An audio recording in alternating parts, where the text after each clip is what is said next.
Okay, here's the video where we're going to do an example. Now remember, we're going to make this easy for you to understand solar and battery voltage and inverters and watts and stuff.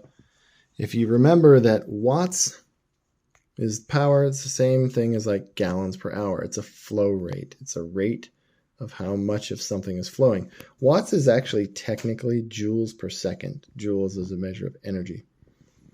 Now watt hours is total gallons. This is a little confusing because it's like, well, that's gallons per hour, but this is watt hours. It's because watts are joules per second, and when you multiply by a time unit again, you get back to just joules. So joules per second times time gives you a whole bunch of energy. Anyway, so that's what that means. Okay, oops, I think I just gave away the answer. We can collect 10 gallons per hour coming in. We have a tank that's 100 gallons. And that's how much is left in the tank, so let's say it's completely full. And our output, we're pulling 60 gallons per hour pulling out. So we're collecting 10. We have a total of 100 left in the tank, and we're pulling out 60. So the question is, how long will this last? Well, if I'm collecting 10 and I'm pulling out 60, then that means that I have a net of 50. So if I take my out, 60 minus in, 60 minus 10 is 50. And then I say, well, I've got 100 gallons in the tank, and I'm pulling a net of 50 gallons per hour. 100 divided by 50 is 2 hours. So under this scenario, we would deplete the tank in 2 hours. All right, here's the next scenario. Now this is the actual solar scenario, so we're going to pull out some of the other numbers. Okay. This example is during the daytime, so our solar panels are generating 1,000 watts coming into the system. Our battery is a 2,000 watt hour, but it's at 50% state of charge. That's how much capacity we've got. And our inverter, which is capable of delivering a maximum of 2,000 watts, but at the moment, we're only drawing 500 watts. So the question here is, well, two questions actually. First of all, are we charging the batteries overall or discharging the batteries?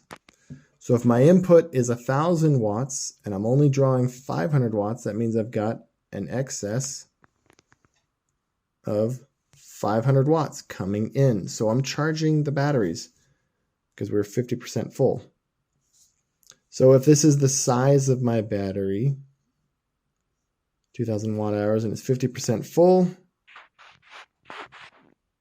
well, 2,000 watt hours times 50%, well, that means I've got 1,000 watt hours left in the tank, and I need 1,000 watt hours until it's full.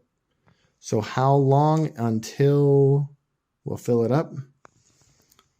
Well, 1,000 watt hours divided by 500 watts coming in, we'll fill it up in 2 hours. Okay, now this last one is going to get a little bit harder. This is like a nighttime scenario. At night, we have no sun. I don't know if you guys knew that. So we have 0 watts coming in. This is really important, actually. It's really easy to calculate like daytime usage. But what I think is really helpful to be able to size your solar needs is understanding this scenario where I'm not pulling in any power. Whatever I've got in the tank or in the battery, that's only going to last me so long. And hopefully I've got a big enough battery that it'll last me all night. So let's pretend 2,500 watt hour battery at an 80% state of charge. Okay, and then I've got an inverter that's can do a maximum of 2,000 watts. And I'm drawing 1,000 watts at a 50% on and off. So pretend like this is a freezer. It's on half the time, off half the time. So what do I do? Well, first of all, I go, all right, well, 1,000 watts when it's on, that's less than 2,000. So we're good there. We're not going to overload the inverter. It can power it. How long will the battery last? So I need to know how much is left in my battery. So 2,500 watt hour battery at 80%, 2,500 times 80%, 2,000 watt hours left. The inverter is pulling 1,000 watts at 50% of the time. So 1,000 times 50% means I've got an average of 500 watts. So how long will it last? 2,000 watt hours. That's the total divided by how much I'm using. Means 4 hours until the battery is dead. And the inverter will turn off and deliver 0 watts to whatever it was that you were powering. If this is a fridge or a freezer, once your batteries die in the middle of the night, it's off. And whatever that temperature of that fridge or freezer was in the nighttime, it's going to slowly decline until the sun comes up and we can start collecting power, start charging the battery, start turning the inverter back on, and start pulling that power. And again, hopefully we have enough solar panels to do two things. When the battery's dead, I need to be able to turn the freezers on immediately. Whatever that load happens to be, how much power I'm pulling. So I need to take care of my immediate needs, and I need to have excess to refill my battery. So sizing all of these things depends on a lot of things. Really, in the end, it really depends on what you want to power.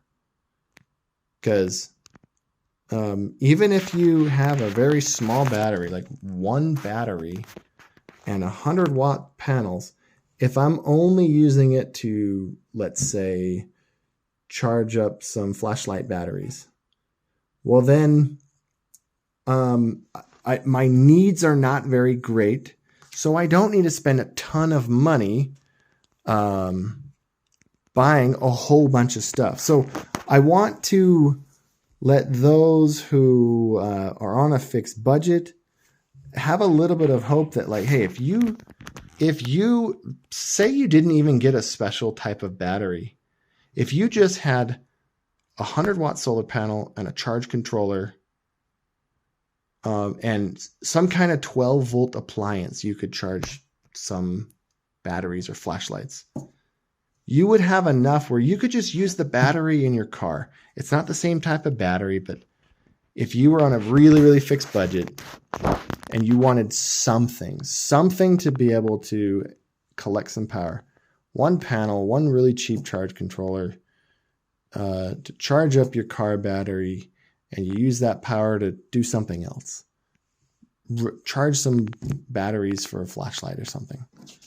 Then you could do that. So anyway, what I'm hoping is that people who are on a fixed budget don't go, oh, wait, we don't have thousands of dollars to spend on a solar system.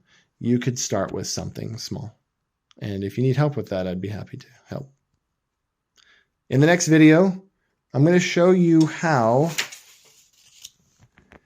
to find out what your things are drawing. How much power are your appliances drawing, even if they cycle on and off? This is really important because you need to know how to size these things. And that can be difficult to understand when you've got something like a fridge or a freezer that's like, well, when it's on, it pulls 1,500 watts, but it's only on for this much time. I don't know. I have a device for you that's going to make this easy.